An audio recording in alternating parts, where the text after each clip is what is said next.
Hello friends, मैं ज्ञानवर्धन धनबाद झारखंड से आप सभी दर्शकों का तहे दिल से अपने चैनल ज्ञान स्पीक्स में स्वागत करता हूं और अपने वादे के मुताबिक एक नया वीडियो लेकर आया हूं जिसका टाइटल है न्यू ईयर रेजोल्यूशन का जादू। जैसा शीर्षक से ही आपको पता चल गया होगा कि इसमें हम चर्चा करेंगे कि न्यू ईयर्स पे रेजोल्यूशंस क्यों लिए जाते हैं, संकल्प क्यों लिया जाता है, ये कब शुरू हुआ, इसके क्या फायदे हैं, क्या नुकसान है, क्या मायने हैं, तो सारी बातों पे हम लोग विस्तृत जानकारी हासिल करेंगे।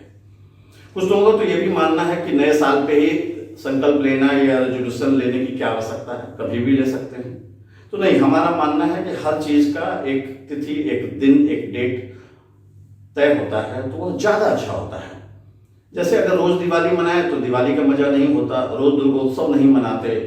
विवाह के लिए भी हम एक तिथि निर्धारित करते हैं, शुभ तिथि की तलाश करते हैं, उस पर विवाह संपन्न कराते हैं या अन्नप्राशन संस्कार संपन्न कराते हैं या यज्ञोपवीत संस्कार संपन्न कराते हैं। तो हर चीज की एक तिथि निकाली जाती है। या गृह प्रवेश करते हैं उसकी एक अलग तिथि होती है।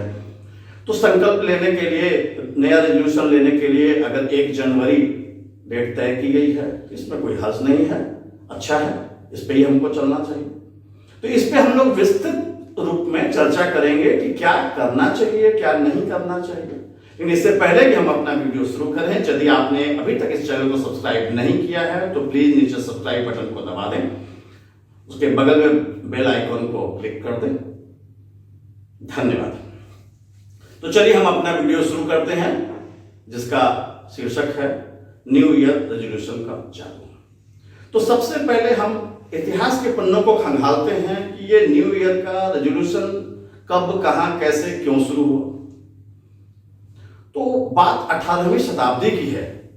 मेसोपोटामिया में एक स्टेट हुआ करता था बेबीलोन, शायद आपको पता होगा।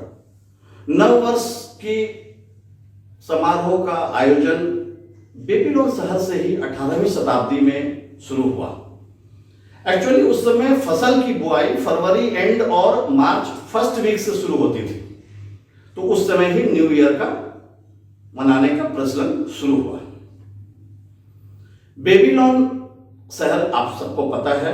मेसोपोटामिया अगर आज के हिसाब से देखें तो वह इराक में के कहीं आसपास में पड़ता है। तो वहां जो नववर्ष की आयोजन शुरू होती थी वह कुल 12 दिनों का होता था। जिस फेस्टिवल को स्प्रिंग फेस्टिवल यानी कि उनका जो वहां पे टर्म था उसको हम लोग अकीतू कहते थे। अकीतू के नाम से यह फेस्टिवल मनाया जाता था। उनके गॉड होते मर्दुक, जिनके डबल फेस थे। डबल फेस इस बात का सिंबॉलिक था उस समय में कि पहला फेस जो लेफ्ट साइड का फेस है वह बीते हुए साल की तरफ देख रहा है, जो राइट साइड का फेस है वो आने वाले भविष्य वाले साल की तरफ देख रहा है। और इसी मर्दुक गॉड के पूजा अर्चना आराधना से नववर्ष का समारोह शुरू होता था।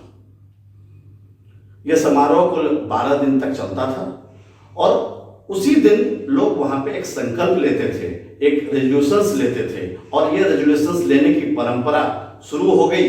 वह अलग अलग देशों में, अलग अलग स्टेट्स में फैलता चला गया और आज पूरा विश्व तकरीबन इस संकल्प लेने की प्रक्रिया को, रेजोल्यूशंस लेने की प्रक्रिया को मानता है, मनाता है और फायदे उठाता है।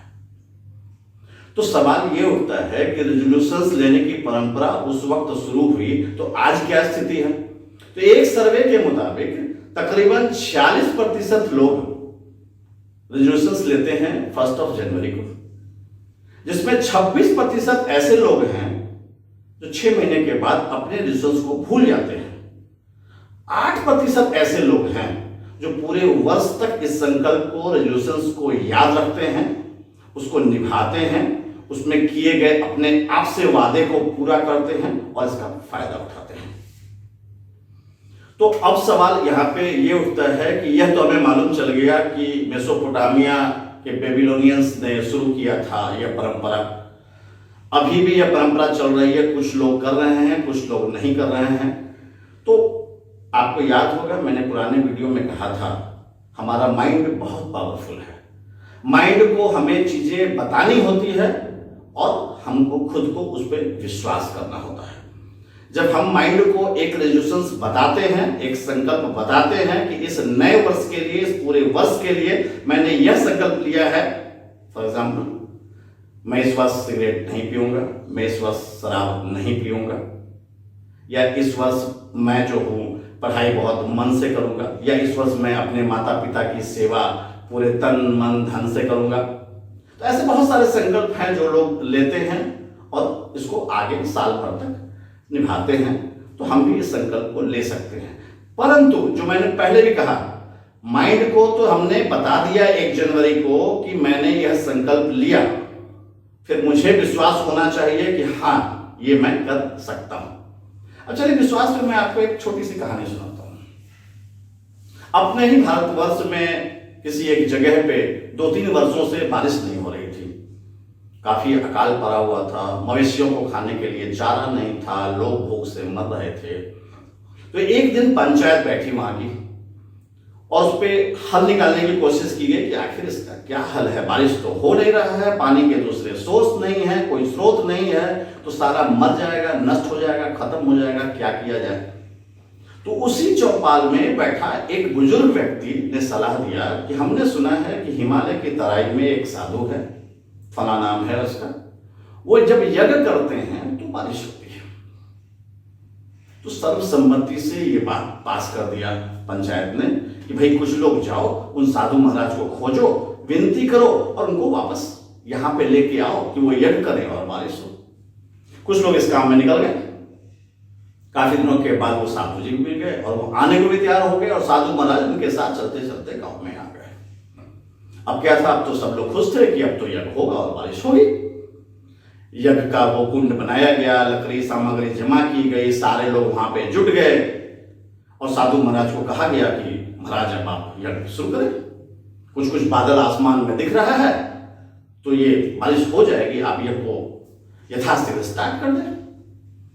अब साधु महाराज दाएं देख रहे, बाएं देख रहे, सबका चेहरा देख रहे और यज्ञ नहीं शुरू कर रहे। तभी उनको दूर एक बच्चा आता हुआ दिखाई दिया जो अपने हाथ में छाता पकड़े हुए था और वो छाता लिए हुए चला आ रहा था। तभी उस साधु महाराज ने कहा यस, अब यज्ञ होगा और अब बारिश भी होगी। तो लोगों ने पूछा महाराज इतनी देर से तो आपको बोल रहे थे शुरू करो शुरू करो, तो ऐसा क्या दिख गया?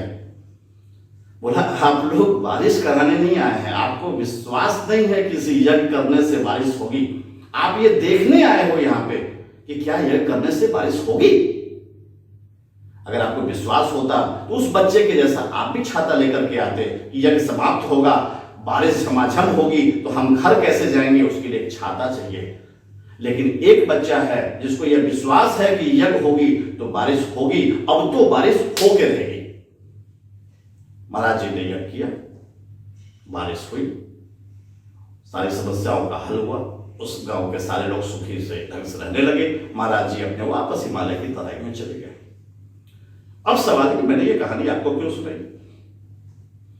मैंने ये कहानी आपको इसलिए सुनाई कि वह कभी भी आप रेजोल्यूशंस लो, संकल्प करो, कुछ भी कर लो, लेकिन यदि आपके मन में विश्वास नहीं है, यदि आप कन्विंस नहीं हैं, माइंड को तो आपने कहा कि मैं कल से सिगरेट नहीं पीऊंगा, माइंड को तो आपने कह दिया, बट क्या आपको विश्वास है कि आप सही में नहीं पिएंगे?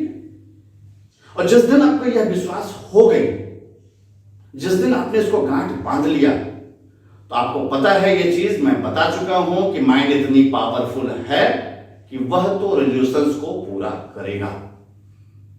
तो मेरे दोस्तों, मेरे भाइयों, मेरे बहनों, इस नए साल के अवसर पे 1 जनवरी के दिन आप अवश्य कुछ संकल्प करें, अवश्य कोई रेजोल्यूशंस लें, पर उस पर अमल जरूर करें, उस पर विश्वास जरूर करें और दृढ़ संकल्प के साथ करें कि हाँ मैं ये कर सकता हूं।